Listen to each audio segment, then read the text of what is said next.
This is Linux Unplugged, episode 25 for January 28th, 2014.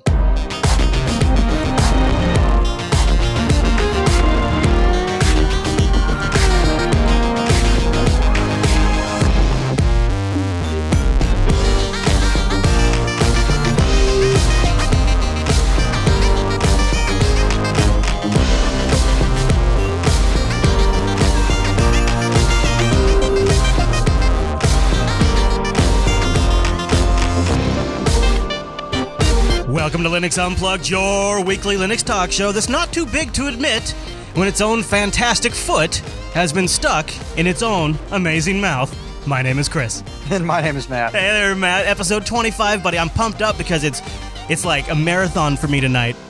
On the live stream, we're doing the State of the Union coverage on Unfiltered. That's like right after we're done on this show, man. It's like big time over here. But not only that, but I think we got a really good episode ahead of us. We're only going to talk about Steam. No, I'm kidding. Oh, we got some Steam feedback, so we are going to talk a little bit about Steam. But every time Steam comes up on any of our shows, there's always the chorus of folks who chose Linux because gaming just doesn't even interest them, right? So it's like not even on their radar. So like when we have an episode about Steam, they're like, oh man, they're talking about this again? I don't like gaming. I know, they're like, not again. I mean, it's like, I think they fail to understand how important it is in the grand scheme of things, but we'll get to that. Yeah, I mean, yeah, exactly. I can relate that it's not big to them. That's why they chose Linux in the first place, because gaming wasn't a huge priority, but so many big things are changing up, and I'm actually really excited because coming up on the show right off the top here, we're going to be getting into some feedback, and one of the which, I just thought it would be perfect to bring in our guest this week. Joining us in the Mumble Room, our virtual lug, as it were, is Aaron Seigo. Now, you guys know Aaron Seigo. He's a longtime KDE contributor. He's also what I like to call a free culture thinker, and he's really the heart of the Improv Project, and he's going to join us. Hey there, Aaron. Hey, how's it going, guys? Quite good, quite good. Thank you for coming today. Now, see, Aaron pinged me on the super secret bat line that I like to thank Google, because Google makes it possible for people to get a hold of me in all kinds of new ways, and including, but in this case, it actually worked out really well. Aaron was able to get a hold of me, and when he messaged me, I was actually editing the Linux Action Show, so I was responding to Aaron using the voice dictation because my hands were busy editing. And like, it was doing okay. I mean, Aaron, what would you say? Was it okay? Was it passable? Yeah, it was. Actually, I didn't know until you actually said, I'm using voice dictation. So did you just think I was like some sort of maniac with the keyboard? Because like there was a few things that just didn't make sense. Yeah, you've got that filter, that automatic filter that happens, right? Yeah. Where you just skip over all the errors. It was actually pretty good. That's good. So I was like, okay, well, instead of dictating, why don't you just come on Unplugged on Tuesday and talk about this? Because Aaron called me out on a thing that after we wrapped up Linux Action Shows in defense of GNOME, I always kind of think back over the show and I critique it myself. And one of the things that I felt was sort of unavoidable for that type of episode, but was still sort of the underlying message in a sense, is that the show was really championing new and shiny. Look at this new thing. It's been rebuilt and it's finally getting to a usable standpoint. It's sort of a celebration of the fact that it's new. And it's been rebuilt. It's something, that it's almost like a sense of consumerism that I feel is really kind of pervasive in the U.S. culture. And it's sort of that same sort of mentality put towards software development. What have you done for me lately? And when somebody is sturdy and solid and building a reliable platform, then they're boring. But when somebody's rebuilding and starting over, well, then they're crazy because they've just shot all of their functionality out the airlock, and I'm really frustrated as a user. So Aaron called me out on that, and we're going to talk about that today because I actually think it's a fantastic topic. I've kind of coined it as the term of the new and shiny culture that is pervasive on the internet, and it plagues open source more so than ever. We constantly see projects get thrown out and rebuilt, sometimes for completely justifiable means and reasons, like potentially like OpenShot could be a good example. I was about to say OpenShot, yep. Yeah, but then, there's other projects you look at, Unity, where it was sort of obvious from the onset what they wanted to accomplish was already out there, and they didn't necessarily have to reinvent the wheel. And when they did, they sort of chose the wrong direction, and then now they're sort of facing this reboot. And I think when you look at Unity, Unity 8 is what's going to be called, when that comes out, I think users are going to be shocked with some of the stark differences that aren't there and some of the things that don't work the way they expect after Unity 7's been built up over years and years and years of and polish, right? Especially right now as Unity's going through this sort of, for lack of a better term, refinement phase while they don't really add much to it. And then we're going to get this big reset. And I think that's going to be a stark comparison of where you see something start over again, much like when GNOME hit version 3 and started over again. But before we get to that, I want to do some of our feedback because, gosh, we got some really great feedback. But first, I want to thank our first sponsor this week, and that is Ting.com. Ting is mobile that makes sense. My mobile service provider. And Matt, what about you? Oh, yes. Love these guys. Yeah, this is something that if you're sort of a consumer who likes to be informed and vote with your wallet, this is why I like Ting, and this is why I recommend it to my audience. Not only have I been using Ting for over a year, but Ting has no contracts, no early termination fees, and the best part is you only pay for what you use. Now, I'm a shut-in, okay? I don't like going outside. It's scary out there. There's people, and those people don't know how to drive. True. So for me, it's really great to only pay for what I use. So that way, when I do go out and get out and have to make calls, or it's the holidays, then I pay the appropriate price for that, and it's an incredibly reasonable rate. And when I'm shut in and I'm not calling anybody, like this week after my birthday, and I don't want to talk to anybody, then I only pay for what I use. It's actually a really brilliant system. And right now, you can go over there to linux.ting.com and save $25 off your first month of service or $25 off your first device. And by the way, check out their rates page. And also check out their blog if you're listening to this podcast in the month of January, because Ting is doing an LG G2 giveaway. G2 is that new sweet phone, 32 gigabyte version. It's pretty easy. All you have to do is be a YouTube subscriber on Ting's channel. You have to leave a comment on their new unboxing video of the LG G2. That's not too tough because that's a great video. And then there you go. If you're a Ting subscriber, you'll be entered to win. They're going to pick on January 31st and announce on Google+. So you can go to ting.com/blog to get more details about that. You need to be a Ting customer. So if you're not a Ting customer, go to linux.ting.com and get started. Average Ting bills for our listeners are usually around $30 per month for a full-fledged smartphone with hotspot tethering, caller ID, voicemail, all that stuff. I mean, it's a full phone. It's got everything. They also have incredible roaming deals. If you're going up into Canada and things like that, they've got great deals there. I get feedback from folks all the time who are always really surprised at that aspect of the Ting service. And not only that, they have fantastic customer service. You can give a Ting representative a call anytime between 8 a.m. and 8 p.m. Eastern at 1-855-TING-FTW. And a real human will answer the phone. So go to linux.ting.com to support this show. And a big thank you to Ting for sponsoring Linux Unplugged. Yeesh. That's right. Okay, so let's read Jonathan's post here. I'm sorry. His name is not Jonathan. I was reading something else. His name is Scott. Scott James Remnant. I think is Aaron, you have a vote on how you say his last name, Remnant? As far as I know, it's Remnant, yeah. Okay. All right. So he was a previous Canonical employee, and he was one of the original software developers of Upstart. So he has some interesting perspective to share on his Google Plus feed, and I'll have that linked in the show notes if you guys want to circle him. And I'll just read it. He says, the open source and free software communities work on the principle that when I contribute patches to a project, I'm donating my time, expertise, and resources. In return for that donation, I receive the time, expertise, and resources of the rest of the community on equal terms in which they have received mine. I benefit and the community as a whole benefits. Certain projects make you sign agreements when you contribute that instead make the terms unequal. Usually benefiting just one party. When you contribute under one of these agreements, the community may benefit. But one individual or company benefits more. They receive all your time, expertise, and resources, but reserve the right not to return the favor. I'm a coder in my day job, and I give my time, expertise, and resources to that company. They are not under any obligation to return that favor. In return, they pay me.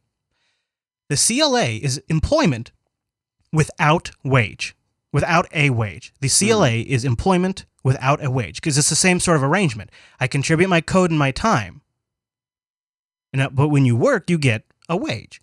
So, Aaron, I know you've talked about CLAs in general, and lots of projects have them.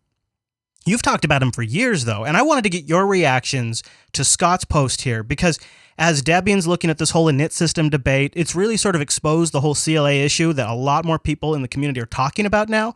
And as somebody who's sort of been trying to get this conversation rolling for years, I'd love to know what you think. Sure. So right off the top, I'm not anti-CLA carte blanche. In fact, I helped bring in a version of the Free Software Foundation Europe's fiduciary license agreement, or FLA, into the community. So I think that there are benefits that can be realized by having formalized agreements that cover contribution.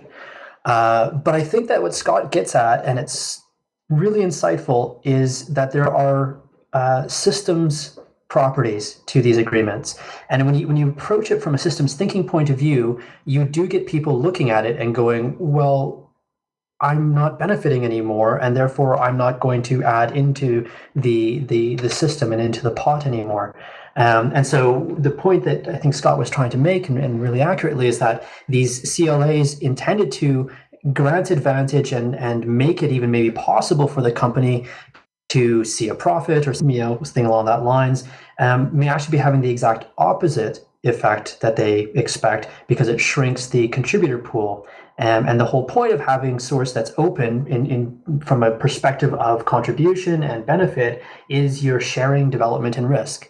So anything you do to limit that is defeating. Is that true? If we just kind of look at the success that Canonical has at getting contributions over the years, wouldn't you say that perhaps the CLA is a non-issue because people just want to contribute? They just, they want to follow their passion. The CLA is a non-issue until either the company starts to get big or the company is on the decline. And then all of a sudden, these flaws are exposed. But as long as they're on top, everybody's so passionate and motivated that they almost just don't care.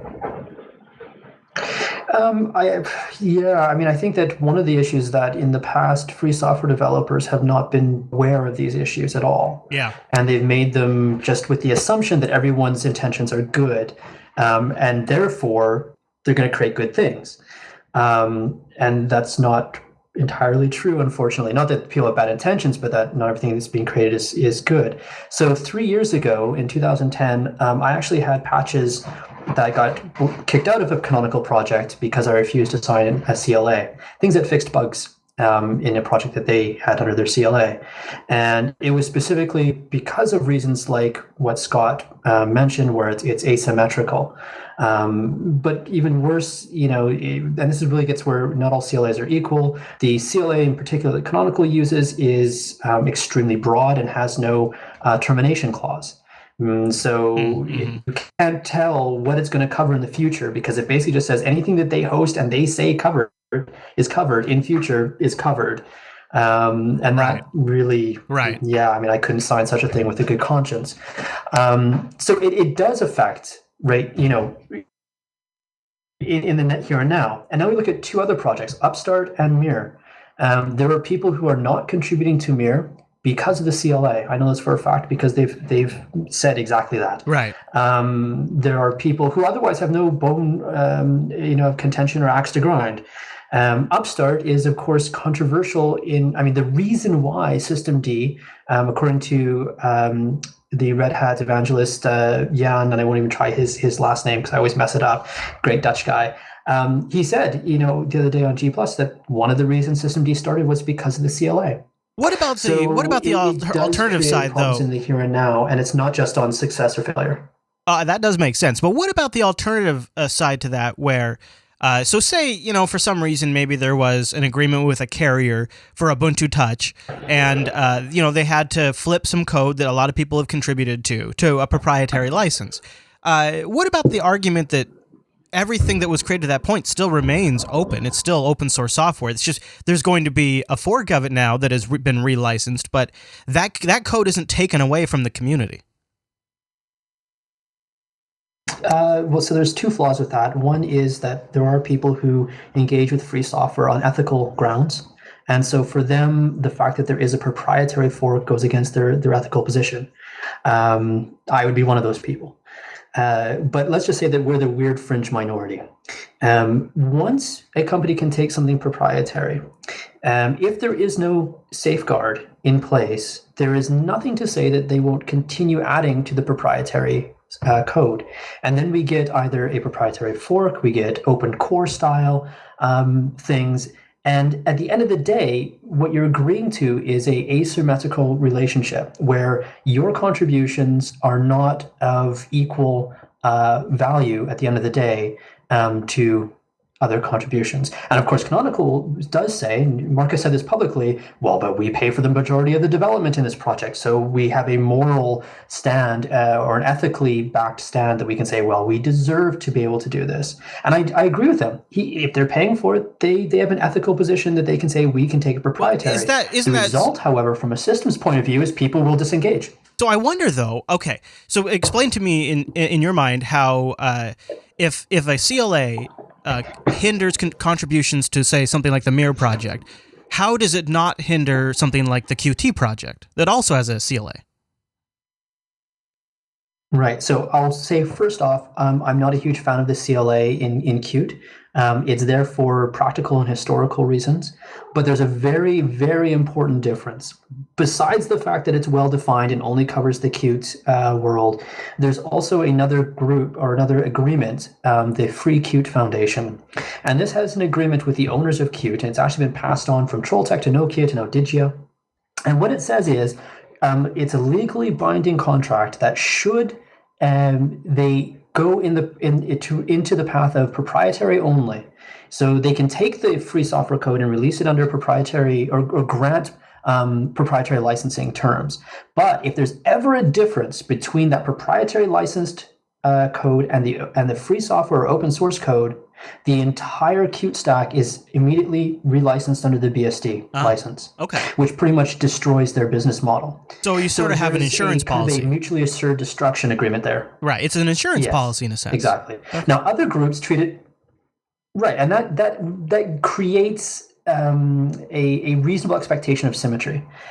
Other projects do it differently. So with the FLA and KDE, for instance, there is a secondary document that accompanies the primary document that gets signed. These are the only terms under which the organization you're entering into the agreement with, KDEV, is allowed to relicense your software, and it's all free software licenses. You can't take a proprietary, even though the FLA you sign, which is optional, not mandatory. It would, in theory, allow this. And what this secondary document says is that should the KDEV, the nonprofit organization, decide to go evil and do this, your FLA is immediately rescinded and void, and they cannot do this. So there's different ways of ensuring symmetry. There, of course, one is not having a CLA or an FLA. But there are, in certain cases, there are downsides to this. Sure. The reason why KDE has one is to allow if someone disappears from the face of the planet and GPL version 4 comes out, we can move forward without having them there. If you die, for instance, that's the big one. Or if someone sues you for some patent issue or something that involves you murder your wife and go to jail. It allows the nonprofit organization to represent you. Yeah, go to jail. Riser to represent FS. you. I'm just making a Riser FS joke. I don't want people to think I want to murder my wife. I was wondering if anyone was going to catch that. I caught it right away. Okay, all right. I realized that sounded really creepy out of context. Well, Well, Aaron, I mean, that makes a lot of sense. I'm glad I asked because I think that's probably a common response that people would have is, well, Qt and other projects. But yeah, okay. Yeah. There's sort of a give and take in that scenario. That makes more sense. Okay. Well, all right. We'll leave the CLA topic at there for now. And thank you, Aaron. And we'll pull you back in a few minutes when we get through the rest of the feedback. Our next feedback is sort of a collection of a lot of comments, several threads in the subreddit, a few emails, and also some posts on G+ and Twitter. Where in response to our Steam Streaming Showcase episode on Sunday for the Linux Action Show, Jonathan Houston, who's in the chat room right now, he says, okay, I'm curious to see what everyone thinks about this. My friend and I have been discussing the implications of SteamOS and the potential impact on Linux. He brought up a very good point on how, and I think I agree with him, Valve may have shot Linux gaming in the head with the ability to stream games from a Windows machine to a Linux machine as recently demoed on LAS. The reason being, with SteamOS developers, we're seeing good reasons to add Linux support. Now they don't need to. Now they can just keep doing what they've always been doing, and some Linux user wants to use their game, they'll just have to stream it from a Windows machine. They've removed many of the reasons to spend money to develop on Linux by shifting the cost to the consumer. Now the onus is on the consumer, and we just have to accept buying a second computer. Not only a second computer, but one capable of streaming the games and programs we want on the machines we want. Boy, I think I would agree with the fact that I think developers will consider this. But I think at the end of the day, the argument can go further and say, well, if they want to play the game badly enough, they'll just go ahead and buy a Windows machine. Yeah. So I think it goes both ways. So I reluctantly disagree. I think that I see where he's coming from, but I don't think that's going to actually – I don't think they'll pull the trigger on it. You know what I say? I say you take that doubt. Get it out of here. And you get it out of here because here's the thing, is this is Valve being super slick at this. And what this is this is a transitional technology. This isn't like wine. This isn't like anything else. This is a transitional technology to add value to lower-end machines and machines that yet do not play the games that the market demands. And it's good enough of a temporary solution that it could be a permanent solution. And that, my friends, is a very good sign for something this early in the beta stage. But here's the reality. You and I, we might be up to having an extra Windows machine and even understand with the concept of remotely encoding a video game stream and then sending it to a remote client that can then interpret that, decode it, and then send back the keystrokes or controller strokes in real time. Like, we grok that concept even if it's loosely. Consumers, that is an alien idea to them, and Valve and developers can never and will never be able to depend on Steambox users having another computer in the house capable of playing video games, because it's simply too much to expect for the average consumer. For the early enthusiasts, for the people that are going to buy the first generation of Steam boxes, i.e. everybody buying a Steam box for the next year and a half, they might have that expectation, and they know that they can lean on that streaming to help fill that gap. But by the time the Steam box goes mainstream, a couple of years down the road, there's no way any developer who's going to target SteamOS that wants to actually make some money can rely on that. So they have to go native. Market dynamics will force them to create a native application, because that's what the vast majority of Steam box users will expect. And so it's actually not that bad. And in the meantime, it gives us some really cool tech to play with, like the application streaming. I wish people go watch, we had some people that just chose not to watch the episode because it had Steam in the title. And I think that was a mistake on their part, because we demoed some really cool tech. And I'm happy that the streaming tech is so good that it makes us a little nervous. And I think this betrays that Linux users have been beaten so many times by a commercial company that just disappoints, that now we're expecting it. We're just looking for it. And I also think there's confusion on, they say, oh, well, isn't this just remote desktop? And it's like, no. This isn't accessing a remote desktop. This is bringing that desktop's experience fully streamed through the fully accelerated into your own experience, to where you might as well be running it natively, meaning you can run Netflix and things of that sort. Yeah, exactly. We demoed QuickBooks, Photoshop, Netflix, and what's great about this is, to me, it lets you rip off that Windows Band-Aid, but then not be SOL stranded on Linux Island, because there's a lot of offices, especially I know you can't really expect businesses to do this, but there's going to be enough out there with a savvy enough IT guy or gal, and she's going to know about Steam, and she's going to know that, hey, we need to replace Windows XP. So you know what we can do? We can take one nice Windows machine, and if you're just streaming desktop applications, it doesn't even have to have high-end GPU. And we'll put this in the office, and the 3 times a week that Cheryl and Larry need Photoshop, and that Bob and Rick need to use QuickBooks, they can do it, and it's no big deal, and we know we'll be okay, because we know what kind of experience we're going to be able to deliver. And I think that's a really good thing, even outside of gaming. So there you go. And it's coming at a good time when we need some transitional tools. So speaking of things that are coming at a good time and maybe not being ready, remember last week we covered that guy who was sort of trolling Linux users, coming up with all of these reasons why Linux was totally not ready for the desktop. Well, we were pretty hard on that guy, but John writes in defense of that guy. He says Linux isn't ready. He said, I read through that whole post myself, and I have to agree with most of what he said, although it was pretty exaggerated. The Linux community should be happy to get critiques like this. This is solid gold user feedback.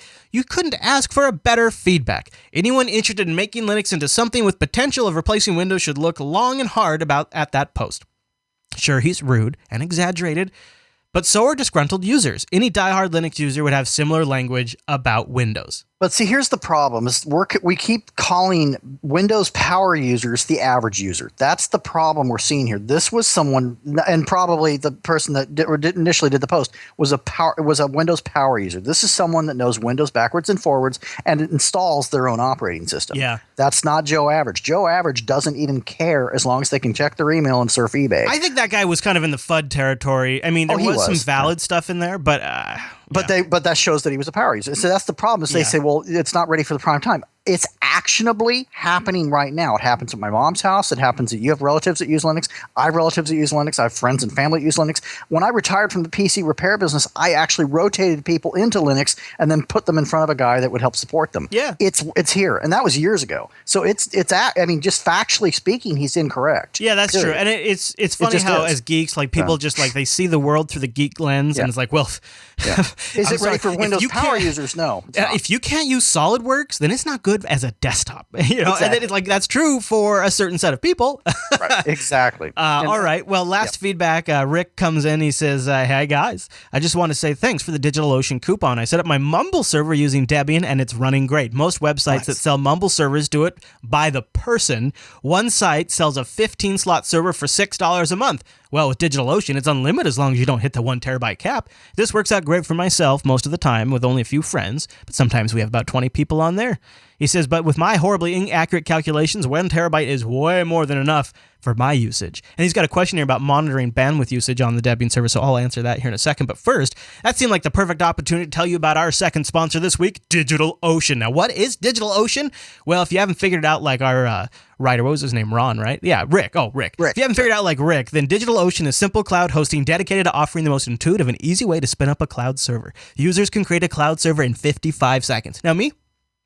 I'm 47 seconds. So, you know, you let me know if you beat that. I'm 47 seconds. We should have a chart. No. Clearly. I don't think anybody's going to crush the champ, Matt, but we'll see. I'm Batman. Okay. All right. He says, oh, by the way, I just wanted to let you know that they have incredible pricing too. Pricing plans start only $5 per month, 512 megs of RAM on that rig, a 20 gigabyte SSD, and yes, an SSD really does make a difference, and 1 CPU with a terabyte of transfer. Hello, a terabyte of transfer. Think about this. For a fixed $5 cost, you know exactly how much you're going to get, and this is awesome. This is way better than some of the other services that that charge you by the bit. And on top of that, they're all over the place. DigitalOcean has data center locations in New York, San Francisco, and Amsterdam. They have a simple interface with an intuitive control panel, and the power users can replicate that bad boy with their own straightforward API. But even better, DigitalOcean loves community. They offer a vast collection of tutorials in their community section on their site.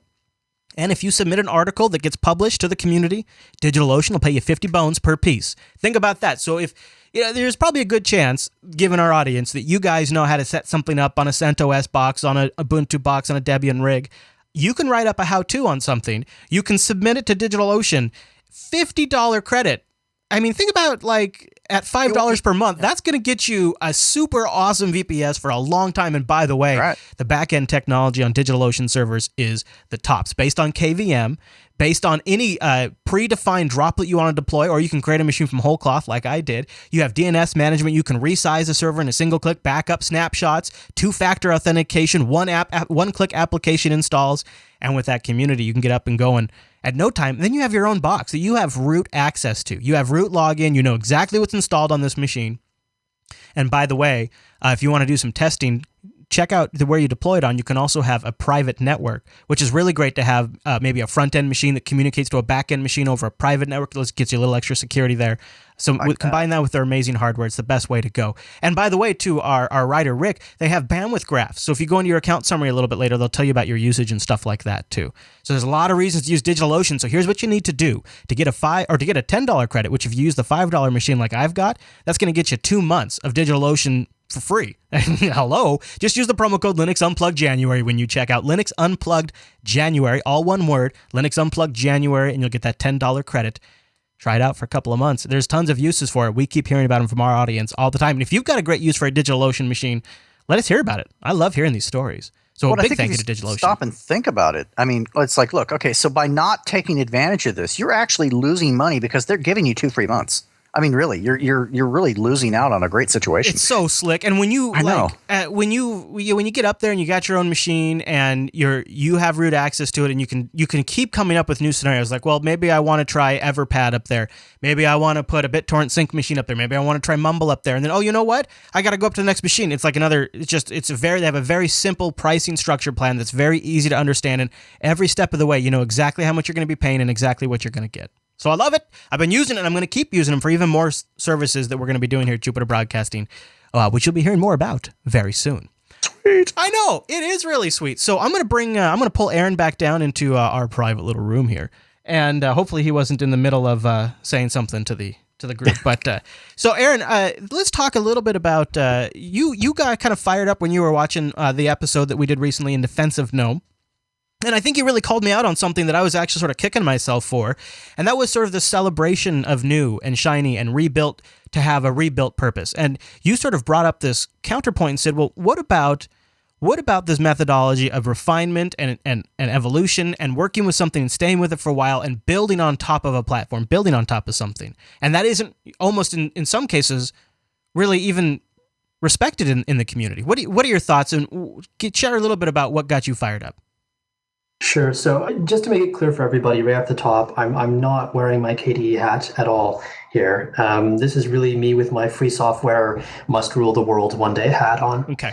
And it's this exact idea that, new and shiny is awesome. And yeah, I mean, it is. New and shiny is awesome. But there's cost to everything that we do new and shiny. Every rewrite, every new adventure comes with a cost. So when you take a bunch of applications and you decide we're just going to redo them all, you end up with, being able to get the, first 90% of functionality or 80% of functionality fairly quickly, and then you spend the rest of the 90% of the development time getting the 10 to 20% that people actually need for it to become a reasonable application. And when we toss these things aside, applications that work and that have reached this point of maturity, what we might do is we might deliver something with marginally better visuals or a slightly better workflow. But in the meantime, our users tend to be left with locations that don't have the features they need.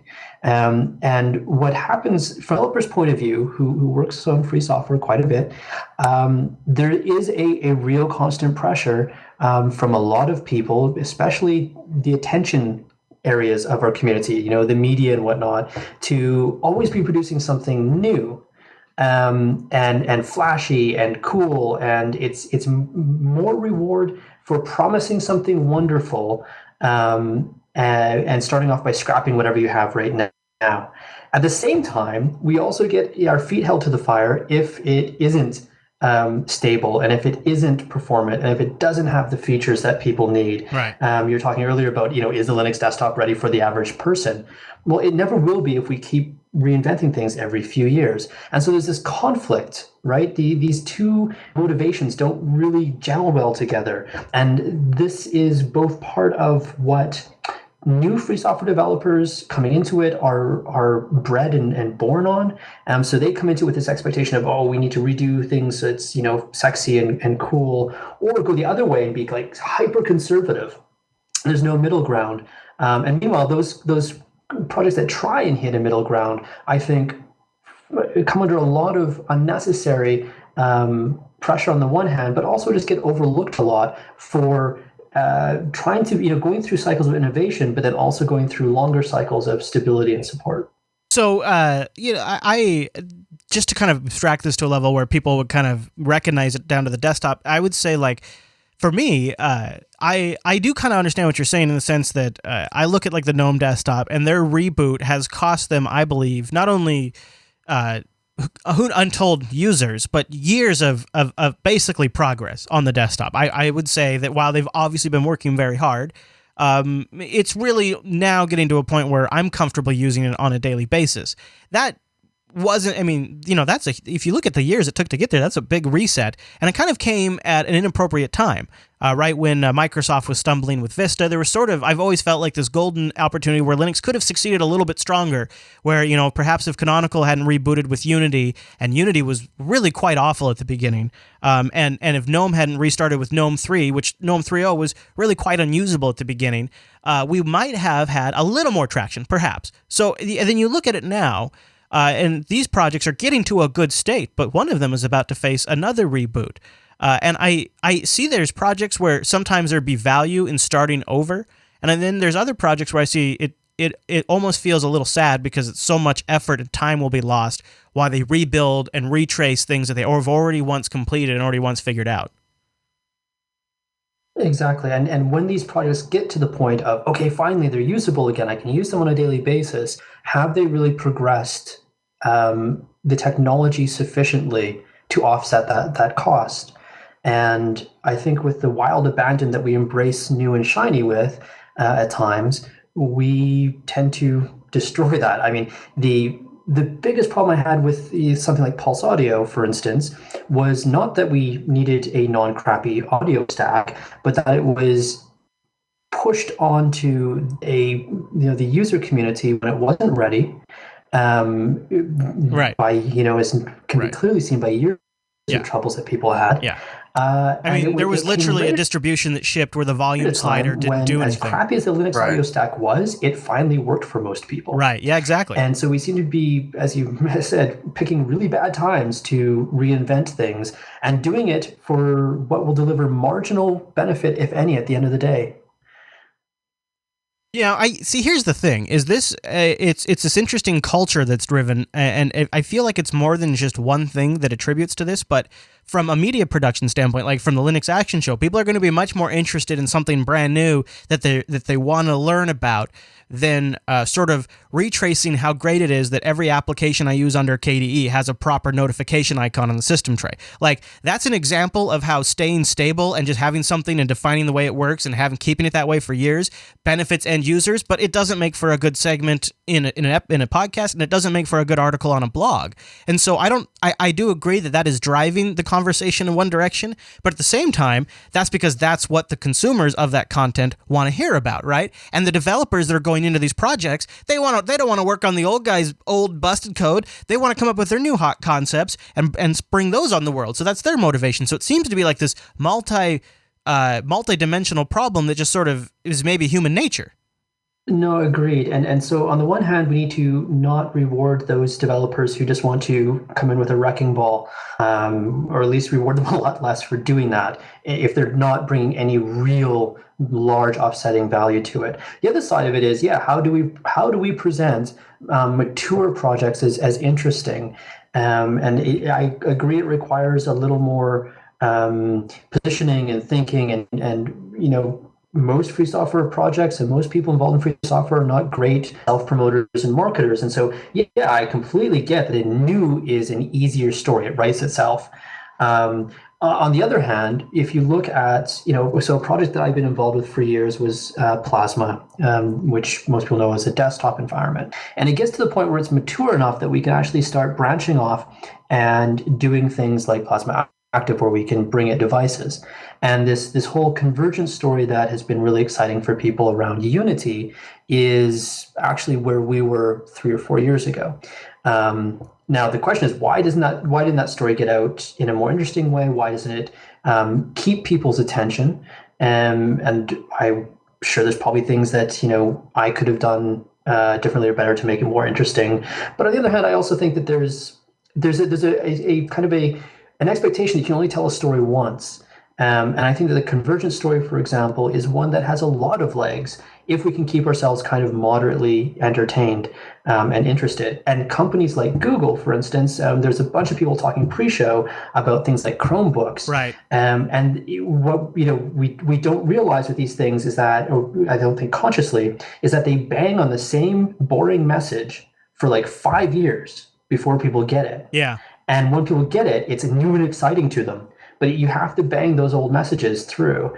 And I think that hurts, the free software adoption as well, because we don't have the patience to bang the message through. That usually takes 2-3 years. And so what happens is we get projects that are less interesting to people. And until someone comes along with the wrecking ball and erects the new shiny that is not usable anymore, they don't get the attention, and so we kind of catch ourselves in the spiral. You also have these companies that some people in the development communities idolize, Apple, where you'll see Apple from time to time completely reboot a product, even if it's a high-end product like Final Cut or the Mac Pro, into something brand new and just say, suck it, you take it or you don't take it, and this is the way it is. And I think in some weird, creepy way, that messages to people that that's an okay thing to do, because they see Apple doing it, and some people hold that in some level of regard. And so it seems to me too that there is a bit of commercial, the commercial companies like Google and Apple are also sort of driving this mentality a bit. And it takes a certain wisdom to sort of see past that and be still motivated to work on something that is tried and true. And how do you incentivize somebody to want to do that? Well, I think that most tried and true software how do I say this politely, has areas that suck after a number of years. Software doesn't stand up to the test of time, if you don't change it. And so right now I'm involved in rewriting one small part of a project that I'm involved with. It's a rewrite of one small component, and it's very interesting, and it will have important. It will bring important value to the users. It's not a rewrite of everything. So I think on the one hand, finding ways to create a culture of you don't have to rewrite everything. Make your software, a little bit more modular with a more forward-looking design, which is something that we need to teach each other how to do. And then, you can do incremental, important evolutionary work where you can talk about it. I mean, my blogs in the last 2 weeks have featured quite a few times this component that I'm rewriting, and people are finding it very interesting and exciting, and it's done in a very low risk way. The other thing is that there are tons of topics that free software does not touch, does not cover. We don't need to be rewriting the image viewer application every 2 years. Let that topic area go, and let's find the other 8 million application categories that we have no answer for, and create a new shiny there. No kidding. Instead of just chasing our tails. So, but maybe that's just me. Maybe we actually do have a complete software catalog, but last time I checked, we didn't. Well, I guess. So if you kind of zoom out a little bit and you look at like the whole like free software ecosystem, there's certain aspects of like Linux itself have had pretty even curved development and stability and also innovation. The Linux kernel has then been adopted by every company under the sun to power their product.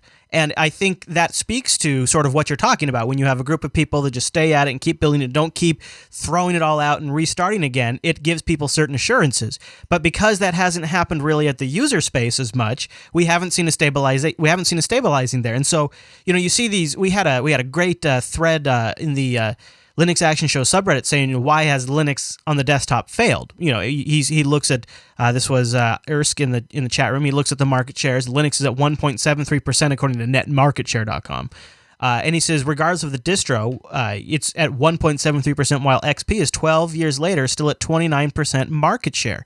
One of the reasons this could be the popularity of XP in Asia, of course, and things like that. But honestly, XP was this quote-unquote stable in terms of it's an easy target for developers to develop for. And I wonder if perhaps, remember when Miguel Idacaza wrote that the problem with the Linux desktop was always changing and always incompatibilities always being brought in? I wonder if he sort of nailed it in a sense where, like, what we really need is something. Now, I know I'm just going to sound like I'm blowing smoke up the KDE project, but we need something like KDE 4.x that is just, what you see is what you get for years. Like it's snapshotted like this for years, much like Unity will be in the in the next LTS release. Does Linux need a little XPification right now? I think so, and this can be done without ossifying or fossilizing things either. Now, you brought the Linux kernel. I completely agree with what you said about it and why it's successful. But the Linux kernel is like this massive constant churn. So it's not like they're sitting still and moribund. They've managed to marry the two. So a really good example, I think, of this in the user space so we've had, the whole many years of UDEV, UDisks, basically the hot plug and disk management facing the user space side has gone through a number of revolutions, and not always. In fact, at each break, it was a radical API change. So what the KDE developers did was they decided to create an API that did what application developers could wrap their head around, because the lower level user space APIs were also pretty hardcore for the the average person who just wants to write a cool game or something. Right. So they created a slightly simplified API, but they masked what was going on down below. And this opened up the ability to port to Windows and Mac, and now iOS and Android. But when the UDisk thing came in, while other desktop environments like XFCE, for instance, had to do a lot of work to catch up their applications and rewrite them, no KDE application had to line of code. A new backend was written for that framework called Solid, and everything just continued working. Even more magical, no one got left behind because the people who were using the old stuff used the old backend, and the people using the new stuff used the new backend, and no one was stranded on an old version. So it is possible to do, but it takes forethought. And I think that Miguel de Icaza was correct in his criticism or his critique, except that we do have projects and communities out there that do exactly what he said we should be doing. And the challenge we face is that the community as a whole, on the one hand, I don't think recognizes that. When someone does something like Solid, there's a certain community or group of people in the community who hurl stones saying, you're just writing, yet another abstraction layer, and, you should be writing to the Linux stack directly, and that's the way to go. And so there's like a popular backlash against doing the responsible thing. And I think as a community, we need to take stock of what really matters. And if we do want to get that stable, approachable user land, and especially at the GUI level, we need to start valuing that kind of work that isn't very glamorous, but pays off in the long run. And we need to start supporting those people. And the people who don't do that, maybe we should say, look, I love you guys, and you guys are doing free software, which is freaking awesome. But you know what? We need you to do it responsibly. And so we're going to go over here and support these people that are looking at 5-10 years down the road. And I think if we did that, if we shifted what we value, everybody would start doing things a little more responsibly. And then I think the whole new shiny thing would resolve itself, because people tend to do, by and large, that which is rewarded. Matt, let me ask you the $1 million question, and then I'll open it up to the Mumble Room. How do we shift the end user's value, which would hopefully then influence developers and media coverage? How do we shift the value from new and shiny to tried and true? Well, I think the opportunity definitely lays with XP. The problem is that the end user looks at XP, not realizing the fact that it's going to be a major problem here in the coming months, and doesn't see a reason to switch. But I think if you speak to the fact that they could potentially continue to use the hardware they already have without having to invest in new hardware, I think money is really going to be the sweet spot. Yeah, I think so the point you're driving at here is like there's a certain class of user that absolutely values tried and true. And then there's a certain class of user, the more sophisticated user, who maybe is a little more on the I want the shiny, right? Exactly. That's exactly it. And I think that, it's really hard to hit that nail on the head, but I think the biggest problem Linux has for both groups is they really suck at marketing. I mean, I can't stress that enough. They have this amazing product that is driven through very much an echo chamber world. I mean, it really is, and it's a shame because I introduce it to people and they're just blown away as to why the hell they've never heard of this before. And they have an Android phone; they have no idea. So it's interesting. So it's going to be tough to say for sure, but I definitely say that it's going to be. The real opportunity for growth is going to come from the people that are using XP. I think that's really where it is. The new and shiny people, honestly, I don't know. Maybe they're always going to want new and shiny. Yeah, it's like trying to herd cats. I don't know about that. So. Well, I think we can do both, but I do completely agree with you, Matt, when you say that people who want the tried and true. That's how do we market to them, and that's the gap, the marketing bit. And this is kind of what tweaked me when I listen to your show, and I'm often like 1 or 2 weeks behind, and I binge on the Linux Action show to catch up. And it's what tweaked me about it, right? It was like, you guys are the people who market us best because we do suck at it. Full stop. And so when I see people who would be our best and brightest in terms of getting the message out of marketing, rewarding really, and for good intentions, I think, the new and shiny, because we all want to support and push forward everything. I mean, nobody wants to be the grumpy guy who goes, well, you're really putting your heart and soul into this, and I can see that, and you're doing this free software, but really? No one wants to be that guy. I get it. But if we want to succeed, there's some level of responsibility that needs to come in, and the people who do the best marketing for us, it's not me and the other software developers, right? We need you guys to, and not just you two, but the media in general who follows free software to do it. And what goes even one step further of pain and heartache is when I read certain people in the media who cover free software basically going, fine, okay, great. The free software projects will never get it together. And again, this is a systems thing because we've been rewarding the wrong things all along. Fine. Then now I'm just going to say that Google with their services are where it will be. And to me, that feels like just running the white flag straight up the flagpole, and unnecessarily. Yeah. And I'd love to find some way to break that feedback loop so that we can start rewarding strategically useful behavior, and then getting that message out to those people who would most benefit from it, such as the XP crowd. It's not an easy thing. That I realize that's a gigantic kind of thing to take on, but I think that's the path of success lies in that direction somehow. Very good. That's a good point, and it's well taken on my end too, because it's something that it's definitely on my radar, because I always cringe a little bit when, like you say, I have that same feeling. It's like, okay, it's good that you're doing this, and I really appreciate the hard work. And especially in the GNOME case, it's like for years everybody's been so hard on them. It's like, okay, they've finally gotten it to a point that it's okay, it's worth talking about now. It's really gotten good. But at the same time, like in the back of my mind, it's like, I do understand that I'm sort of encouraging, like I called it, a form of consumerism, and I'm not generally comfortable with all those kinds of things. But before we go any further, I want to bring in the main virtual lug here and ask these guys if anyone in the room here wants to raise defense or comment. Go ahead, Riley. Yes, I have a couple issues with all of Aaron's things. Like, everybody is guilty of beautification. Even KDE is guilty of it. Remember how bad KDE 4.0 and 4.1 was when it came out?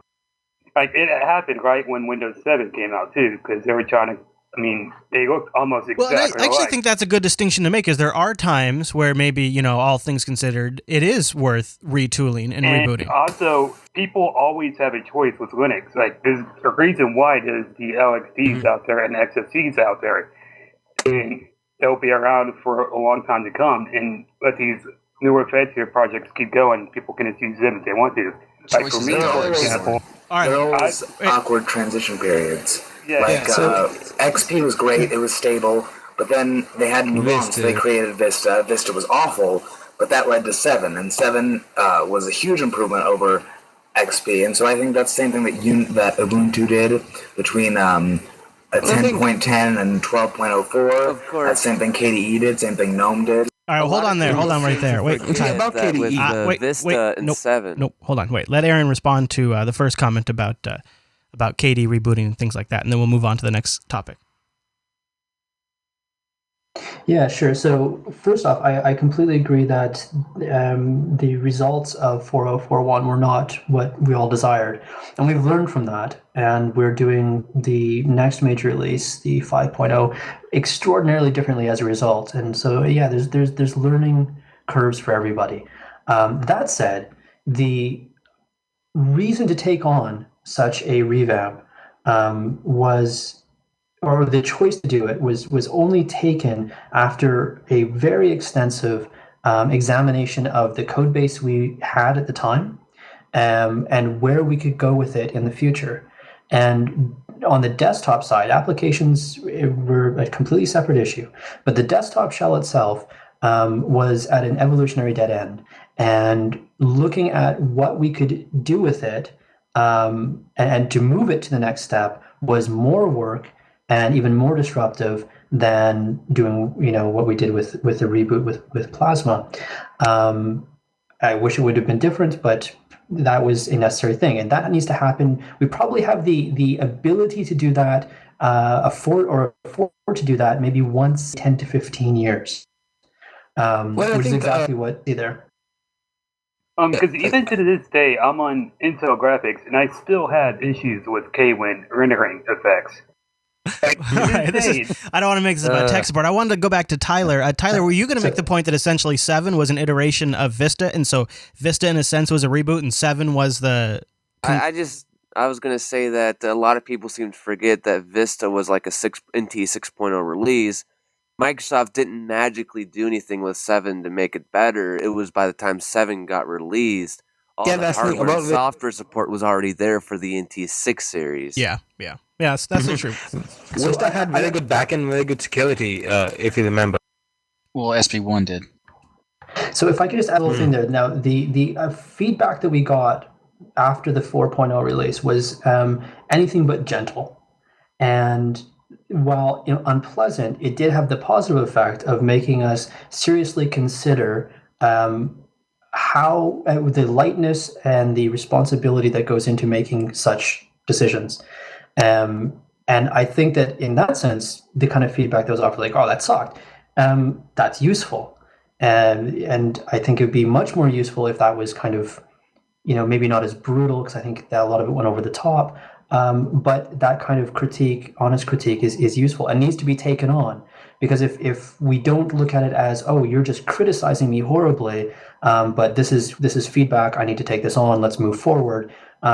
If we can all engage in that way, then we can actually be more honest and more critical in a non-confrontational way with each other. And then again, that moves, I think, the developers towards a path of actually being able to develop more responsibly. So okay, I wanted to change gears. I'm done talking about Windows, but I wanted to ask a question to the room that I asked Matt earlier, and see if you guys had a take on it. So Aaron, I think, made the astute point that if we could encourage the celebration of tried and true and developing rock solid platforms and sticking with them and encouraging developers to want to contribute to that, encouraging users to be interested in that. Does anybody have any ideas on how you actually shift people's values and perceptions on that? Anybody have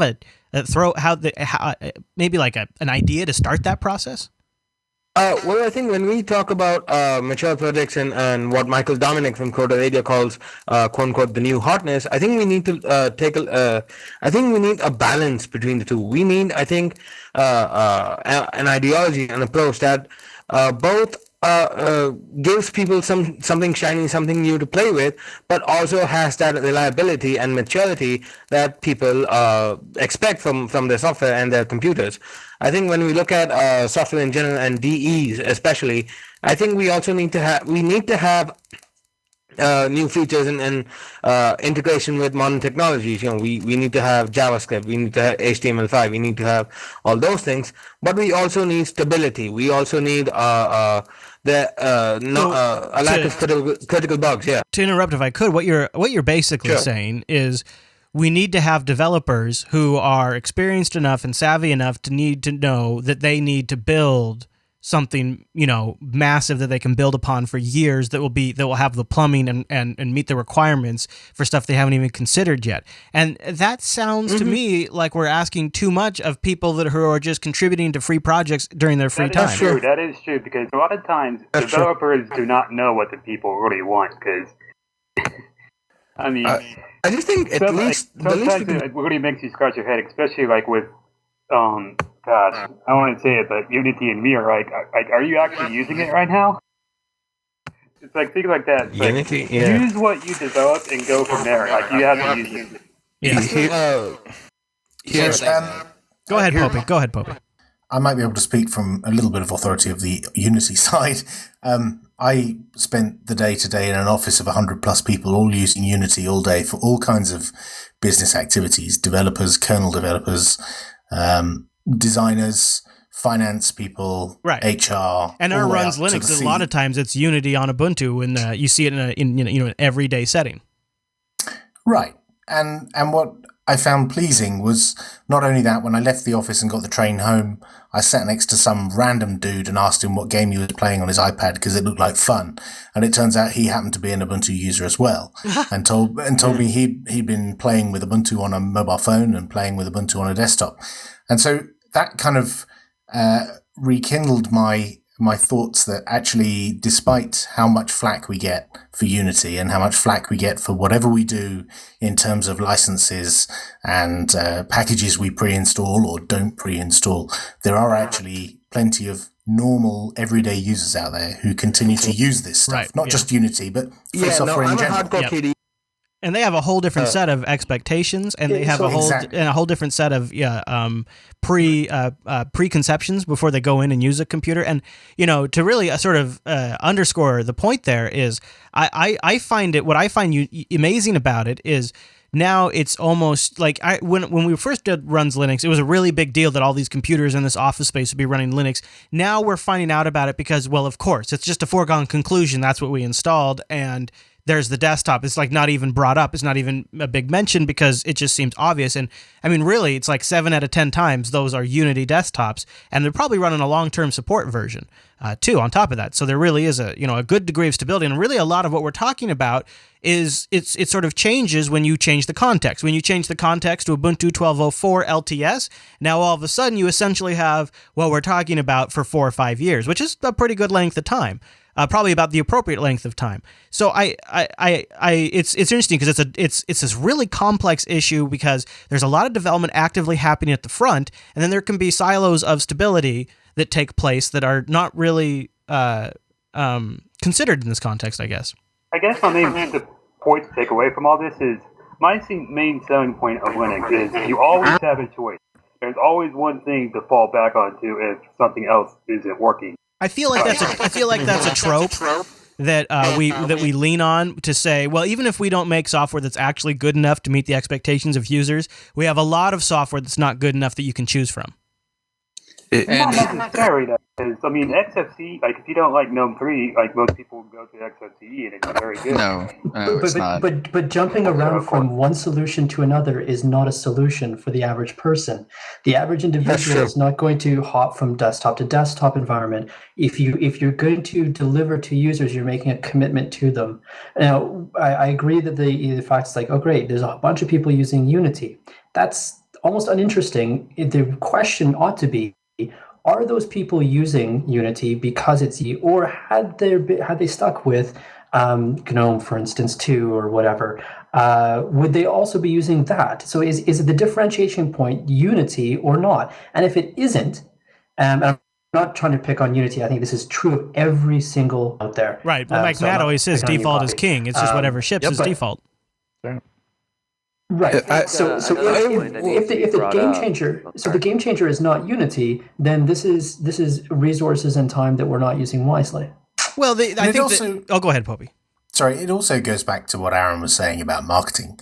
And whilst I agree with Aaron that there is grassroots marketing that people like Chris and Matt do on this show and others, and Lugs and Loco Teams and other special interest groups, there's also the very great power that comes from selling machines pre-installed with whatever operating system and brand, and that the Dell brand, the System 76 brand. There's power behind that brand, exactly. And so that you can be forgiven for not focusing your attention on the older computers that have a very low amount of memory and a single core CPU, because those don't get you that marketing eyeballs. What gets you the marketing eyeballs is the shiny in the shop and the online store and the what's the latest greatest multi-core processor with gigabytes of memory and an SSD. That's what gets you that marketing. Or really look at the Ubuntu Edge, right? The Ubuntu Edge got a lot of software constantly to get there.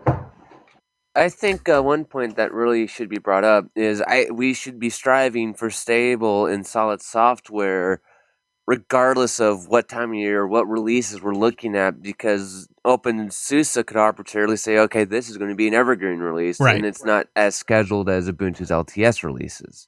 Right, yeah. It's always something, I think. And I think some of this, too, is there are certain things that are going to get to a maturity. GNOME is going to reach a certain level of maturity. Obviously, KDE is at a certain level of maturity, and in time, the new versions of Unity will be at a certain level of maturity. And all of this is really, it's sort of getting our ducks in a row, and I think maybe this might be a problem that a couple of years down the road is not nearly as pronounced. Maybe. Now, you'll still have a lot of small apps that are changing all the time that we could argue about, user-end apps that need to stabilize, but I think, like, big picture-wise, we might not really be talking about this in a couple of years.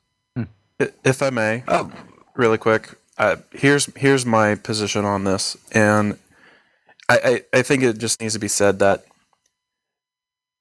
we have LTS for the people that want stability and they want to work in an environment where everything will be expected and everything will stay the same.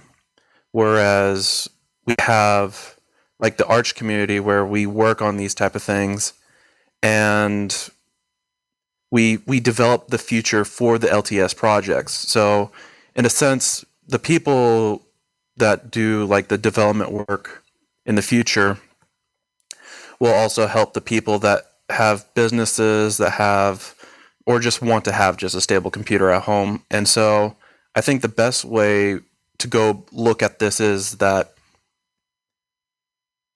to have a community where we proactively respond to the effects that we need to have for people that want to try Linux or want to have Linux as an everyday product, and not have to worry about like problems in the future. I think there's no need to overthink it. Yeah. All right. Well, last final words, gentlemen. Hey, Aaron, you got. Go ahead, Chris. I have a question for Popey. Actually, I'd be interested to get his perspective as a canonical employee. What exactly are the purposes of the non-LTS Ubuntu releases? Are those supposed to be like testing grounds? All right, hold that. We'll do that. We'll do that in post show because I got to wrap up. Hold on, Chris. Can I get one thing in? Go ahead, Q5. One thing that I've noticed we as a Linux community sometimes don't wrap our brains around is that we have multiple levels of development. Myself working with the Puppy Linux project, distro development is one step removed from, say, desktop environment development. And I think sometimes we try to lump all development into one bucket. And that's a problem in my mind because as a distro developer, most of the time I'm limited by what upstream desktop environment developers give out. So we all need to work together, but people also need to realize that there are decisions that are made at the application layer that then the distribution layer has to then try to deal with. Right, that makes sense. Aaron, were you going to say something? Yeah, so I was just going to say, in response to what you said, Chris, about maybe in 2 years this won't be a problem. If that was the case, we wouldn't be in the problem now because we'd actually achieved a position of relative stability, featurefulness, and then everyone went and did a bunch of new things. In large part because people observed or felt they observed that to be relevant, to be on that shiny new machine and that new hardware, you had to reinvent and rewrite and now it's just a cycle of constant rewriting. I think that if we do not change how we interact with our expectations, that this will just repeat over and over and over again. Mm-hmm. And we'll only have so many more kicks at this can before we don't have any more. I completely agree, and I want to button it right there because I think that it's a good warning as somebody who's also been following this for a long time. You guys know I've expressed my feelings on this. Matt, you and I have talked a few times about how we feel like there's been some missed opportunities, and I think Aaron just nailed it. So it's a warning. It's something to think about. And you can send us in your feedback by going over to JupiterBroadcasting.com, clicking the contact link, and then choosing Linux Unplugged from the dropdown. Or even better, you could join us live over at jblive.tv. Go in our chat room, do Bang Mumble, and guess what? You'll get our Mumble server, and you can join our virtual lug and have your voice right here in this very show. Now, Linux Unplugged is live on Tuesdays at 2 p.m. Pacific. You can go to jupiterbroadcasting.com/calendar, and then you can just get that in your local time zone. Matt, we're going to get to that how-to on Sunday. Remember I was talking about the remote desktop thing? Right on. Yeah. We're going to do that this Sunday. We might do a slightly shortened show because it's Super Bowl Sunday. Oh, yeah, right? Yeah, might as well at that point. That could be a problem. We'll see, but we'll figure it out. All right, everybody. Well, thank you so much for tuning this week's episode of Linux Unplugged. If we don't see you on Sunday, we'll see you right back here next Tuesday.